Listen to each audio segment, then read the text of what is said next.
Hello everyone, welcome back. हम जो है वो सी प्लस प्लस के बारे में पढ़ रहे हैं और आज हम सी प्लस प्लस में देखेंगे कि नेस्टेड इफ एल्स क्या होते हैं। नेस्टेड इफ एल्स से ये मुराद है कि अगर हमारे पास कोई एक इफ़ की कंडीशन ट्रू हो जाए और हम जो है वो चेक करें कि भाई अगर कंडीशन ट्रू है तो उसके अगेंस्ट हम किसी और कंडीशन को चेक करना चाह रहे हो कि अगर ये कंडीशन ट्रू है और ये कंडीशन भी ट्रू हो तो हमारी फलां स्टेटमेंट या कोई स्टेटमेंट जो है वो एग्जीक्यूट हो जाए। तो आज के लेक्चर में हम देखेंगे कि हम जो है वो किस तरीके से एक नेस्टेड इफ एल्स की मदद से एक प्रोग्राम बना सकते हैं और उसका सिंटैक्स क्या है और उसकी एक एग्जांपल भी करेंगे। So let's move to the screen. तो नेस्टेड इफ एल्स जो है हमारे पास, इसमें हमारे पास ये होता है कि इफ़ स्टेटमेंट के अंदर एक और इफ़ स्टेटमेंट जो है वो मौजूद होती है, यानी कि one control statement is another in another.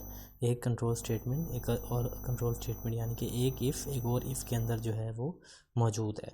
इसके बाद अब होता यह है कि अगर हमारे पास फर्स्ट इफ़ जो है वो ट्रू हो जाए, फर्स्ट इफ़ कंडीशन जो है वो ट्रू हो जाए, तो फिर एक और इफ़ कंडीशन जो कि फर्स्ट इफ़ के अंदर मौजूद है उसको एवेलुएट करने की ज़रूरत होती है। और अगर वो इफ़ एल्स वो कंडीशन भी ट्रू हो जाए तो फिर हमारे पास जो भी स्टेटमेंट हमने लगाई हुई है इन दोनों इफ़ कंडीशंस के अगेंस्ट, वो कंडीशन जो है वो एग्जीक्यूट हो जाती है। अदरवाइज़ हमारा एल्स का जो पार्ट है, जो स्टेटमेंट फॉल्स होने की सूरत में या एक कंडीशन फॉल्स होने की सूरत में जो हमने लगाया हुआ है, वो जो है हमारे पास एवेलुएट हो जाता है। तो statement will be evaluated after all if in control structure stands true. अगर तमाम इफ़ कंट्रोल स्ट्रक्चर के तमाम इफ़ जो है वो अगर ट्रू हो जाएंगे तो हमारी स्टेटमेंट जो है वो एग्जीक्यूट हो जाएगी। अब हम इसका सिंटैक्स देखते हैं। सिंटैक्स में हमारे पास सबसे ये है कि एक पहले जो है वो हमारे पास एक इफ़ की कंडीशन मौजूद है। इफ़ की कंडीशन के बाद जो है वो करली ब्रैकेट स्टार्ट होगी। इस करली ब्रैकेट के अंदर एक और कंडीशन आ जाएगी। अब अगर फर्स्ट इफ़ की कंडीशन ट्रू होती है तो फिर हम आके सेकंड इफ़ की कंडीशन को जो है वैल्यूएट करेंगे, और अगर सेकंड इफ़ की कंडीशन भी ट्रू हो जाती है तो हम जो है वो क्या करेंगे, इस इंस्ट्रक्शन जो भी यहाँ पे हमने इंस्ट्रक्शन दिया है वो हमारे पास क्या हो जाएगी, वैल्यूएट हो जाएगी।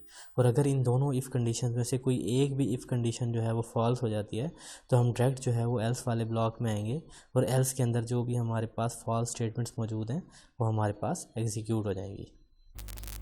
ओके, तो अब जो है वो हमने उसी तरीके से सबसे पहले जो है वो लाइब्रेरीज अपनी इंक्लूड करवा ली। iostream.h conio.h using name space include करवा लिया।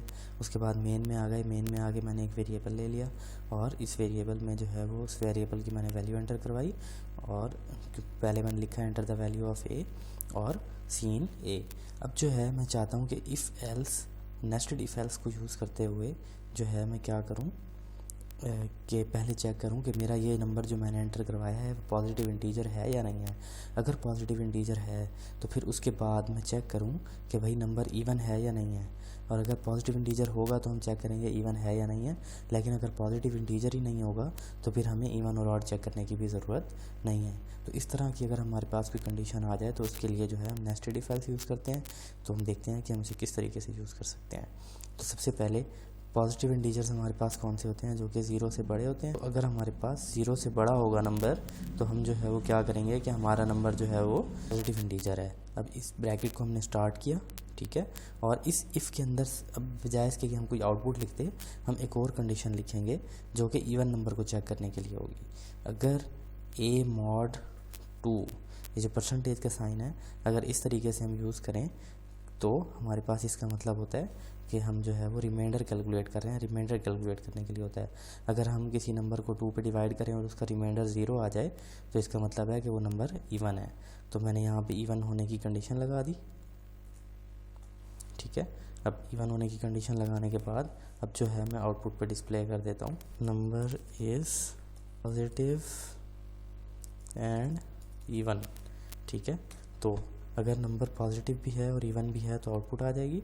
एल्स, अब जो हमने बाद में इफ़ लगाया है अंदर वाली साइड पे, उसका भी एक एल्स होगा। तो अगर ये भी तो हो सकता है कि नंबर पॉजिटिव तो हो लेकिन इवन ना हो, तो जब इवन नहीं होता तो उसे हम क्या बोलते हैं, number is positive but odd. Number या तो इवन होगा या ऑड होगा। अब या तो तीसरी सूरत हमारे पास क्या हो सकती है कि नंबर पॉजिटिव ही नहीं है। अगर नंबर पॉजिटिव ही नहीं है तो हम डेफिनेटली उसके बाद जो है वो एल्स लगा देंगे। ये बताएगा कि हमारा नंबर जो है वो नेगेटिव है। अगर नंबर नेगेटिव है तो हमने क्या कहा था कि ना, उस सूरत में जो है वो हमारा ये चेक नहीं होगा कि नंबर जो है वो इवन है या ऑड है। सिर्फ ये लिखा हुआ आ जाएगा कि नंबर इज़ नेगेटिव। ठीक है, तो अब जो है हम इस प्रोग्राम को कंपाइल करते हैं। देखें कंपाइल किया, इसका कोई एरर नहीं आया। अब जो है मैं इसे रन करता हूँ। अब वो कह रहा है ए की वैल्यू जो है वो एंटर करें। अब मैं 5 एंटर करता हूँ। तो 5 जो है वो एक तो पॉजिटिव नंबर है और दूसरा जो है वो ऑड है। यहाँ पे जो है इसकी आउटपुट आनी चाहिए कि number is odd and positive but odd. यहाँ पे लिखा हुआ आ रहा है number is positive but odd. अब इसी तरीके से हम इसे एक दफ़ा और रन करते हैं और देखते हैं कि हम जो है ए में 6 एंटर कर देते हैं। अब नंबर अगेन जो है वो पॉजिटिव भी है लेकिन अब इवन है। तो जैसे मैंने आउटपुट एंटर की तो number is positive and even. ठीक है, और इसी तरीके से अगर मैं कोई नेगेटिव नंबर एंटर करके चेक करना चाहूँ, फर्स्ट क्या मैं -5 एंटर करता हूँ, तो अब जो है वो आउटपुट आनी चाहिए कि नंबर इज़ नेगेटिव। तो ये देखिए आउटपुट जो है वो क्या आ गई, नंबर इज़ नेगेटिव। तो उम्मीद है कि आज का टॉपिक जो है वो आप लोगों को समझ आया होगा। Thank you.